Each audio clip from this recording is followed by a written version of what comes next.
The word sagrada and the word prostitution should never appear in the same sentence. But for more than 3,000 years, in the most sumptuous temples of the ancient world, thousands of women were branded with iron, forcibly tattooed, and consecrated to fertility goddesses to sexually serve any man who entered the sanctuary. What the world called devotion, the Biblia called an abomination. And to understand the scale of what happened behind those stone walls, you need to go back to the cradle of civilization, to Mesopotamia, on the banks of the Tigris and Euphrates rivers, where it all began. We are talking about approximately 4,000 years before Christo. The Sumeria civilization had already built the first cities in human history: Ur, Uruk, Eridu, Lagash. And inside these cities, the temples were not just religious centers. They were centers of economic, political, and social power.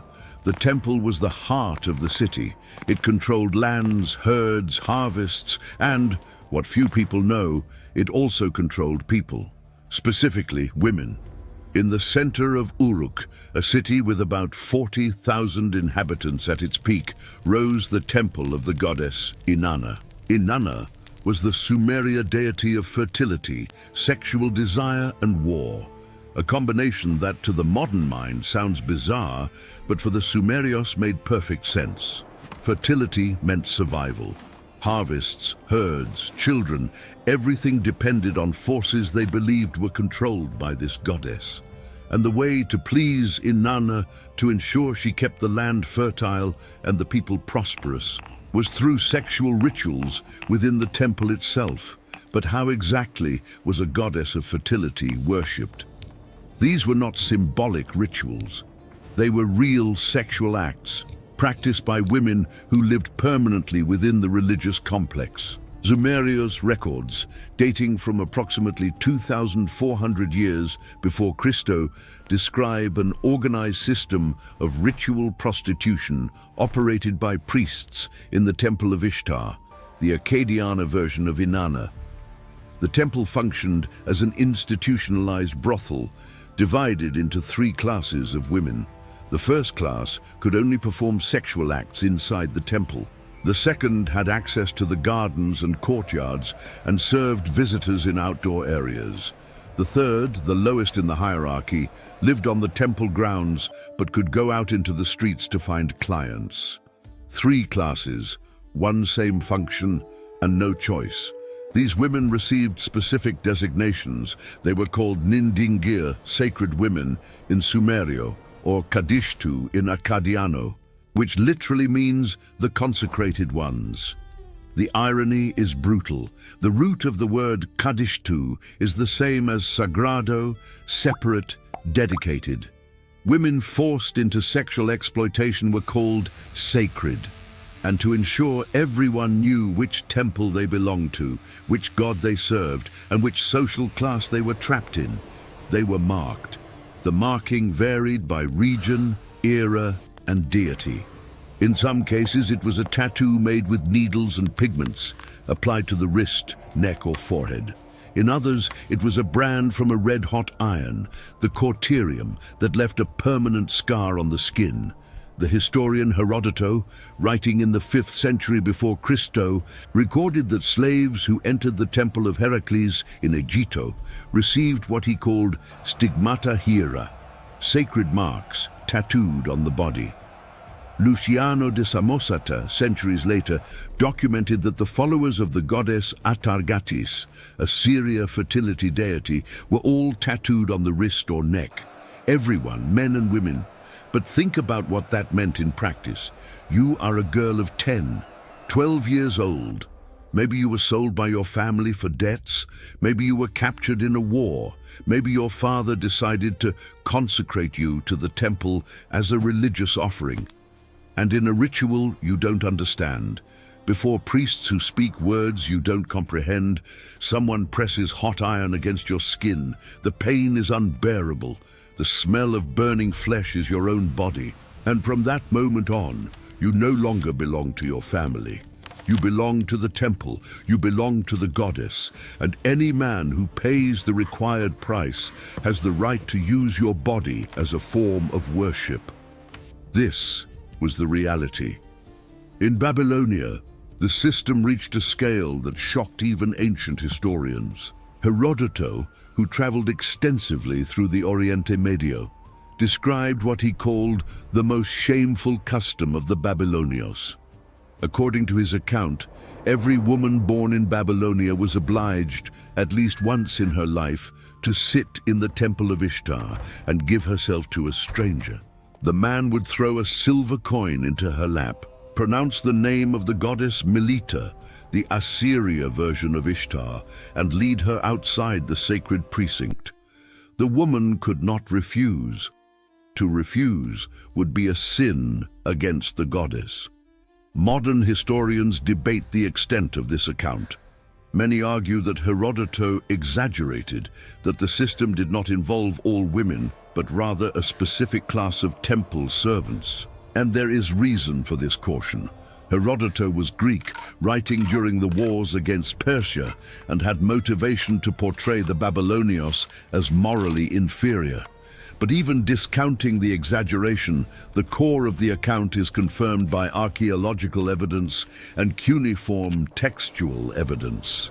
Ritual prostitution existed in the temples of Ishtar. The women were marked, and the system operated with bureaucratic efficiency.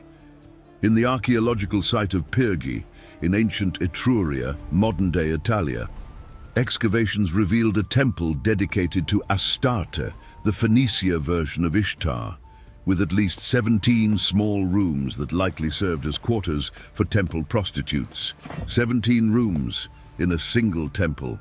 In Dura Europos, on the Euphrates, archaeologists found a temple dedicated to the goddess Atargatis, with nearly a dozen small rooms with low benches, used for ritual meals or for the sexual services of women who, in some cases, were imprisoned there for adultery.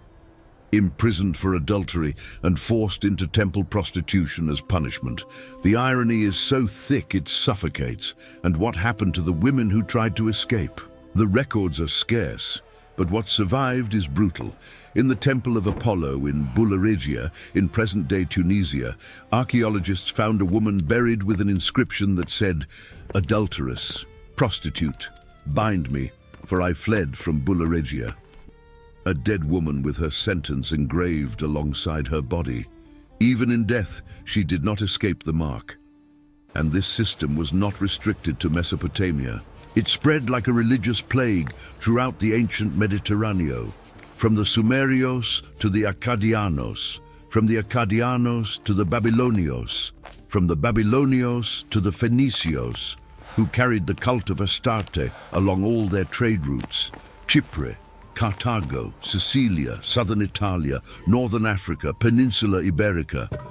Wherever there was a Phoenicia port, there was a temple of Astarte. And where there was a temple of Astarte, there were marked women. When the system reached Graecia, it adapted to the local culture but kept the essence.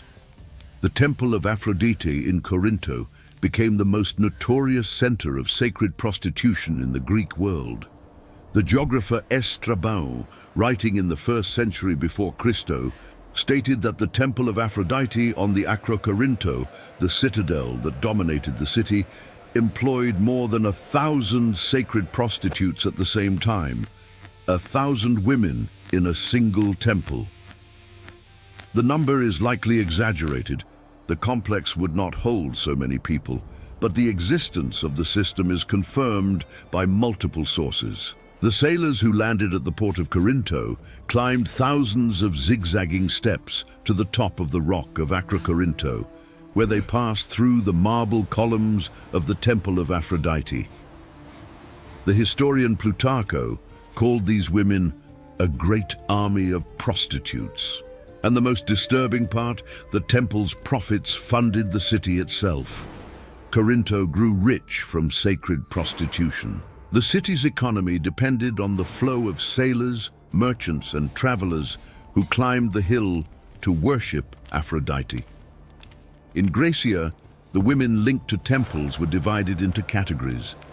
The hetairas were more educated courtesans, trained in music, poetry, and conversation, who served inside the temples and offered an experience that went beyond the sexual act. The hierodulas, a word that literally means sacred slaves, were enslaved women or lower-ranking priestesses who met the sexual demands of visitors.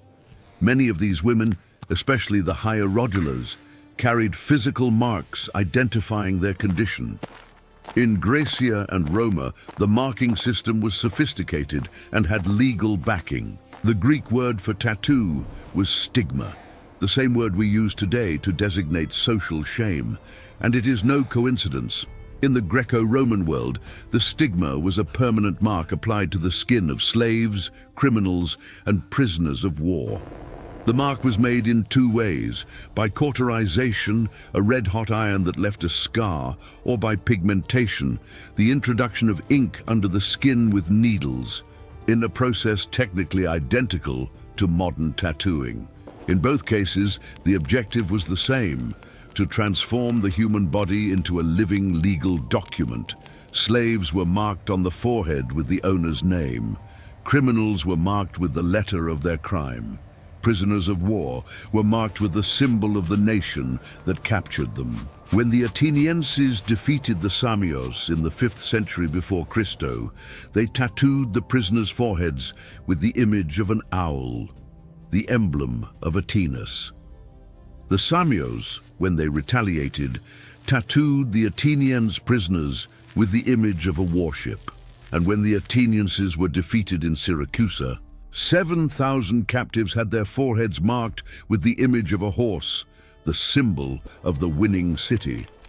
Now apply this same logic to the temple prostitution system. The women who served in the sanctuaries were, in practice, temple property, slaves consecrated to a deity, and like any property in the ancient world, they needed to be identified. The marks could include the symbol of the goddess, the name of the temple, or simply a visual pattern that anyone in the city would recognize immediately. Statuettes found in Susa and Elamita city show semi-naked women all wearing the same hairstyle, the same jewelry, the same minimal clothing. It was a uniform, a visual identification as efficient as any iron brand. But it wasn't just about identification. The marks had a devastating psychological function. Once marked, a woman could not return to normal society.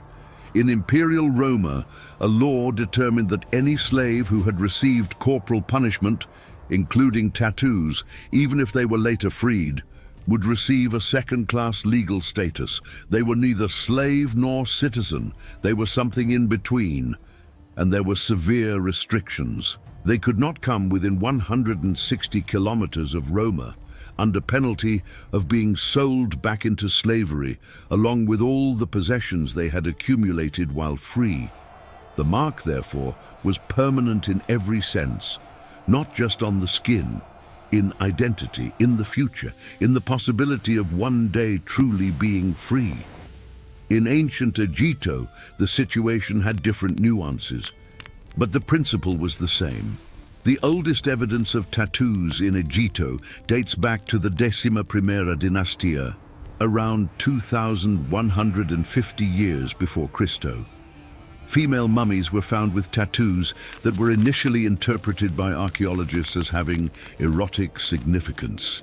For decades, early 20th century Egyptologists automatically assumed that tattooed women were lower-class prostitutes. This bias shaped all research for nearly a century. It was only with more recent research, such as the work of archaeologist Anne Austin, that this view was challenged. Austin demonstrated that women of all social classes in ancient Egitto bore tattoos, many with symbols of protection, happiness, and even divinity. High-ranking priestesses were tattooed, and here is the crucial distinction: the difference between a priestess's tattoo and a sex slave's mark was the same as the difference between a piece of jewelry and a handcuff. The form might be similar. The function was opposite. In Egitto, property marks on captives were documented and applied with bureaucratic rigor. Herodotus recorded that slaves seeking asylum in a temple of Heracles received sacred marks on their skin, and from that moment on, they belonged to the temple, not the former owner. But belonging to the temple did not mean freedom. It meant a new form of servitude, especially for women. In ancient India, a parallel system developed with its own characteristics, but with the same essence. The Devadesis, literally servants of God, were girls dedicated to Hindu temples even before reaching puberty. They underwent a symbolic marriage ritual with the temple deity and, from that moment on, were committed to serving the sanctuary for the rest of their lives. This included dance, song, ritual services, and inevitably sexually serving high-caste men who visited the temple. The Devadesis were marked with temple symbols and received specific jewelry that identified their condition. Before the Musulmana domination in the 14th century, some Devadesis maintained some degree of autonomy. They could inherit property and accumulate wealth. But over time, the system degenerated into open exploitation. The mark on the body remained. The dignity disappeared. In Carthago, a Phoenicia colony in northern Africa, the temples dedicated to Tanit, the local equivalent of Astarte, operated with a similar structure. Excavations revealed religious complexes with chambers where sexual rituals were performed, as well as evidence of child sacrifice in the Tophets, sacred cemeteries where children were offered to the deity. The connection between sacred prostitution and child sacrifice was no coincidence. Both practices were born from the same theology: human beings as currency of exchange with the divine, bodies as offerings, lives as fuel to please gods who demanded blood and pleasure. The geographical scale is staggering. From Sumeria to India, from Babylonia to Carthago, from Corinto to Egitto, from Chipre to Sicilia, from Byblos to Palmyra, the sacred prostitution system covered practically the entire known ancient world. Millions of women, over millennia, were absorbed by this gear. And the physical marking, whether tattoo, iron, ritual scar, or compulsory adornment, was the seal that transformed a person into a part of the system. And here enters the biblical dimension of the story. Because while these practices spread throughout ancient civilization, a small people, squeezed between empires, dared to declare that all of this was an abomination. The Hebrew text uses two different words for prostitution. The first is zona, which simply means a common prostitute, a woman of free life. This word appears 93 times in the Biblia.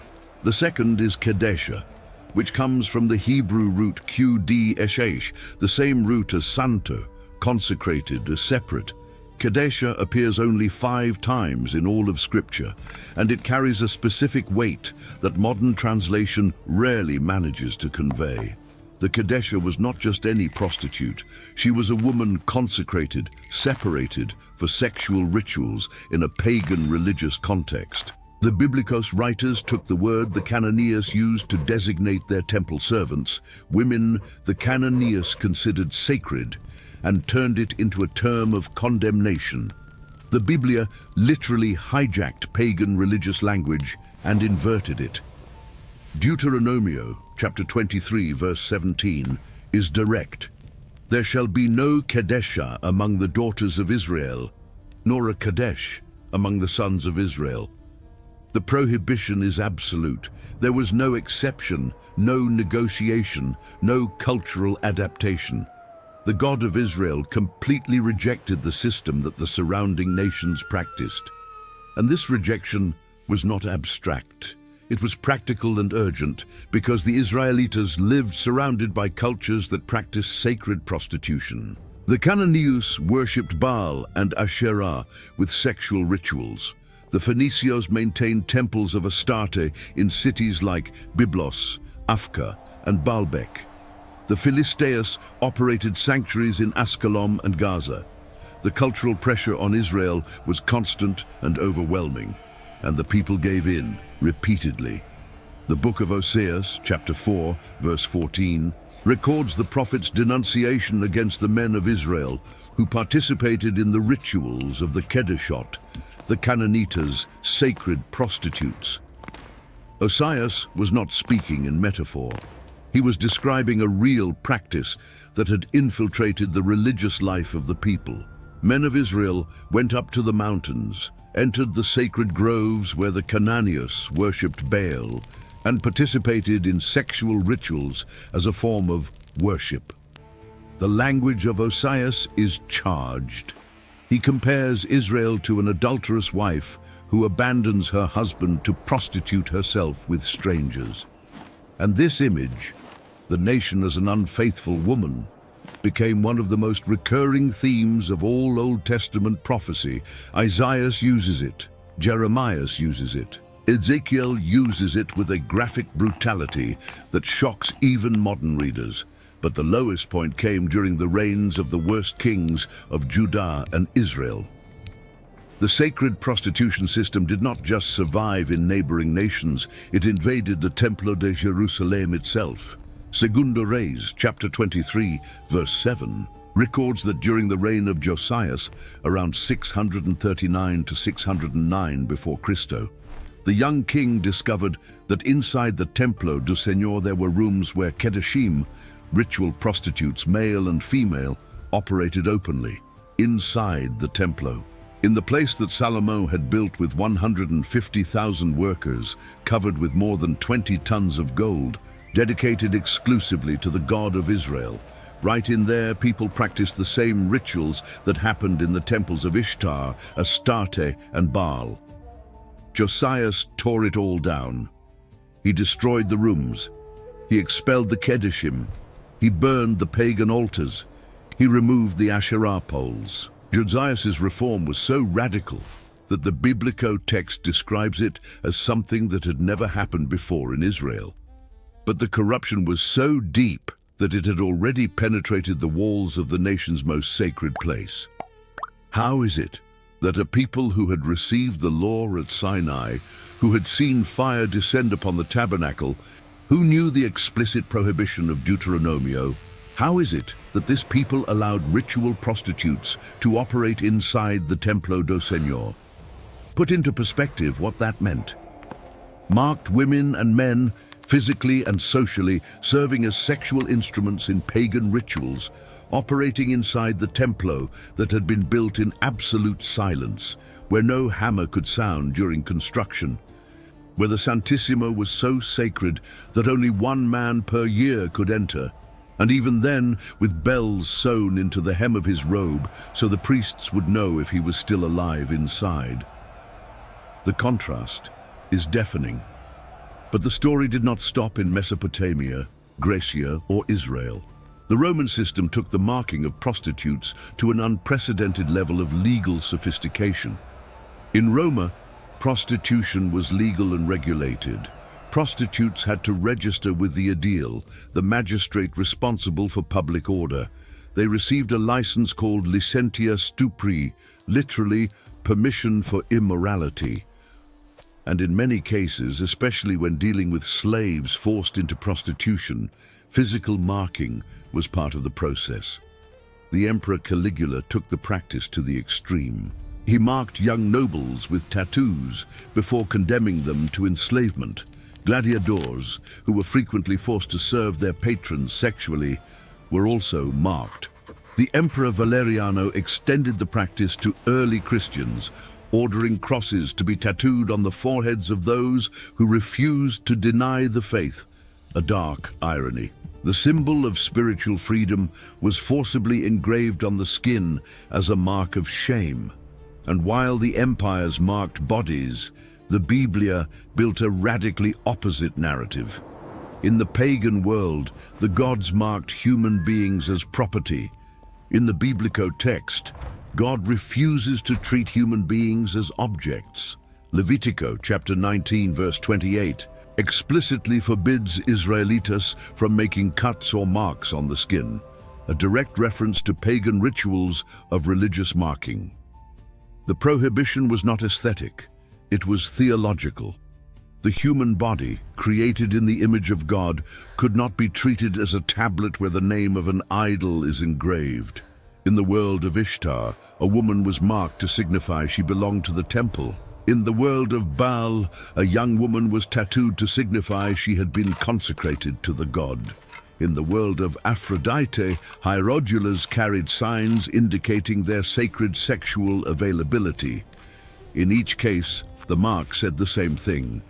This body is not yours.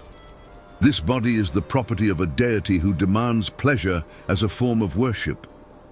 And in the midst of all this, a small people in the Levante declared, "The human body is the temple of the living God. It is not to be marked. It is not to be sold. It is not to be enslaved."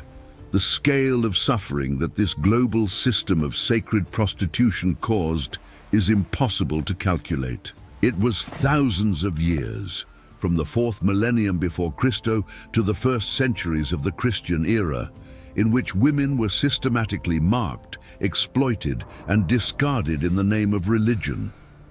Entire civilizations built their economies partially on institutionalized sexual exploitation. The Temple of Aphrodite in Corinto generated enough revenue to fund public works. The temples of Ishtar in Babylonia were economic centers that rivaled the royal palaces. The system worked because it was profitable, and it was profitable because there was constant demand. The numbers, when analyzed together, reveal an industry. In Uruk, the temple of Inanna employed hundreds of servants. In Corinto, the temple of Aphrodite sustained more than 1,000 hierodulas, according to Estrabão.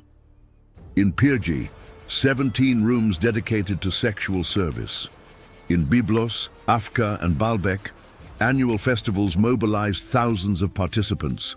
In India, the Devadasi system survived for more than 2,000 years, involving hundreds of thousands of girls throughout its existence. In Roma, the census of registered prostitutes reached more than 32,000 women in the imperial capital alone, and those were only the legalized ones. Multiply these numbers by decades, by centuries, by millennia. The figure of women who passed through the system of sacred prostitution and ritual marking in the ancient world exceeds any reasonable estimate. We are talking about millions of lives, millions of marked bodies, millions of silenced stories, and the silence is the cruelest part of this whole story. The women who sustained this system left no records. They did not write letters. They did not engrave inscriptions. History knows them only by the marks they carried and the buildings where they were confined. Archaeologists find the rooms. Historians find the laws. Theologians find the condemnations. But the voices of the women who lived inside those walls, those were never heard. The Epopeia de Gilgamesh, one of the oldest literary works of humanity, tells the story of Shamhat, a prostitute from the temple of Ishtar, who is sent to civilize Enkidu, the wild man. Shamhat spends 6 days and 7 nights with Enkidu, using her body to transform him from animal to human being. The narrative treats Shamhat as a tool. She fulfills the function, domesticates the savage, and disappears from history. The man she civilized becomes a legend. She becomes a footnote. This pattern repeated for millennia, and the iron brand, the stigma, was not just a wound on the skin, it was a sentence. Once marked, the woman lost the right to identity, freedom, and the possibility of a new beginning. In imperial Roma, attempts at tattoo removal were common. The physician Aetio de Amida prescribed a mixture of pepper, rue, and honey to remove marks from the skin. The fact that tattoo removal recipes existed in the ancient world says everything about the desperation of those who carried these marks. People risked severe infections, extreme pain, and additional disfigurement to try to erase what had been forcibly engraved on their bodies. Because the mark was not just visual, it was social. A marked body was a reed body. Anyone in the street, in the market, in the square, immediately identified who carried a stigma. There was no need to ask, no need to investigate. The skin told the whole story, and the story it told was, this person is not free, this person is not a citizen, this person is property. In the case of temple prostitutes, the mark said even more, this person exists to be used, and the goddess approves. The psychological weight of this is difficult to measure from a distance of millennia. But studies on slavery in different cultures show a constant pattern. When a human being is physically marked as property, internal resistance diminishes over time. The external mark becomes internal identity. The person stops fighting because they come to believe that this is what they are. And that was exactly what the sacred prostitution system achieved for 3 millennia. Not just controlling bodies, but reformatting identities. But the deepest mark was not on the skin, it was on the soul. A woman marked as temple property internalized that identity. The system did not just control the body, it redefined who that person was. She was no longer someone's daughter, someone's sister, a person with a name and a history. She was the Kadishtu, the hierodula, the stigmatizada. The system erased the person and left only the function. The most disturbing thing in this whole story is that the system presented itself as something positive. The Sumerios priests did not see themselves as exploiters. The administrators of the temples of Ishtar did not consider themselves traffickers. The priests of Aphrodite in Corinto likely believed they were providing a legitimate religious service. The vocabulary was constructed to hide the brutality. Sagrada, consecrated, dedicated, devout. Beautiful words to describe systemic sexual slavery. And it was exactly this linguistic inversion that the Biblicos prophets attacked with the most ferocity. When Osias condemns sacred prostitution, he is not just rejecting a sexual act. He is dismantling an entire system of language that transformed abuse into worship, exploitation into devotion, and slavery into holiness. Deuteronomio chapter 23 verse 18 goes even further. It forbids the money obtained from prostitution, both from women and men, from being brought to the house of the Señor to fulfill any vow. In other words, God does not accept dirty money, even if it comes wrapped in religious language, even if it is offered as worship, even if the whole world considers it normal. The Nuevo Testamento inherits this condemnation and intensifies it. Paulo, writing to the church in Corinto, the same Corinto of the 1,000 hierodulas in the temple of Aphrodite, declares in Primera Corintios chapter 6, verse 19, "Or do you not know that your body is the temple of the Espírito Santo who dwells in you?" The phrase is a cultural bomb.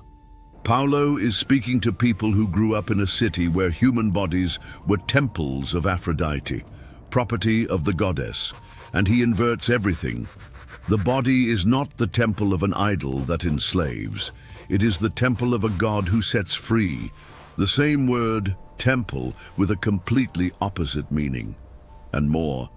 Paulo writes in Primera Corintios chapter 6 verses 15 and 16 that joining the body to a prostitute is to profane what is sacred. The language is deliberate. The Corintios knew sacred prostitution. They lived in it. And Paulo does not mince words. What the ancient world called worship, the apostle called profanation.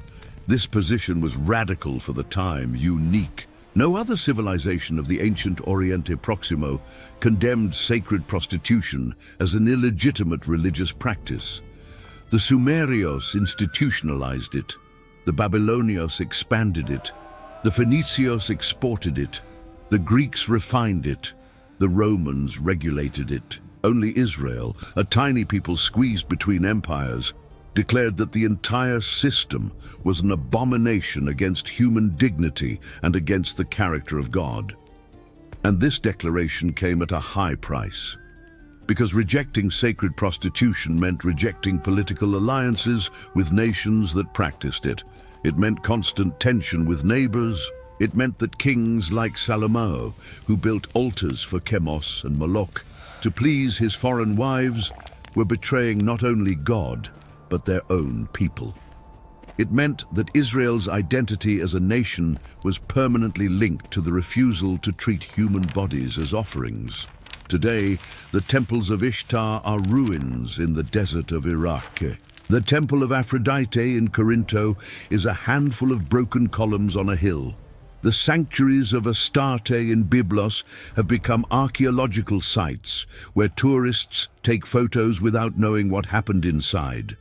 The goddesses have disappeared, the rituals have ceased, the marks healed millennia ago. But the logic remains, the logic of transforming human beings into instruments of pleasure, of using religion to justify exploitation, of calling slavery sacred. Perhaps the branding iron has changed shape, but the instinct to mark, possess, and control has never disappeared. The temples have changed. The gods have changed. The mechanism remains the same.